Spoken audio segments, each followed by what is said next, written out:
In this training, you will learn what a pressure ulcer is and how one forms, what a stage 1 pressure ulcer looks like, which residents are more likely to develop a pressure ulcer, when and how to check the skin, where on the body pressure ulcers commonly develop, what to do if you see a suspicious area on the skin, what to do to prevent pressure ulcers from developing.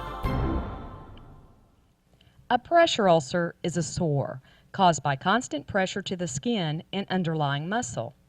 The pressure comes from outside the body, for example, from a mattress or a wheelchair. The continued unrelieved pressure slows blood flow to the area, which leads to tissue death, and a pressure ulcer forms. Friction is the frequent rubbing of the skin against a rough surface.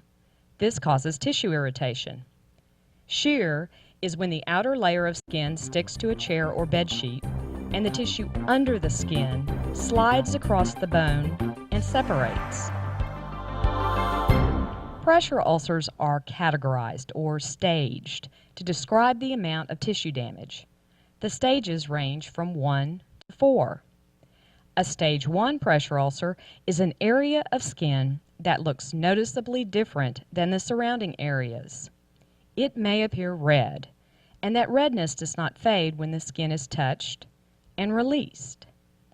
Residents with darker skin, the area may simply be darker than the surrounding skin, or it may have a blue, purple, or grayish color. The skin may feel warmer or cooler than the surrounding area.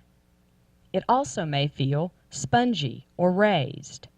If the resident is able, they may tell you that it feels painful or that it itches.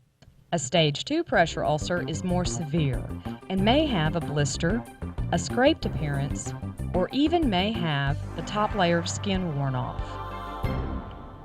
Residents at greater risk of developing a pressure ulcer are unable to move or reposition themselves without assistance, are bowel and/or bladder incontinent, have experienced an unintentional weight loss, or have difficulty eating enough food.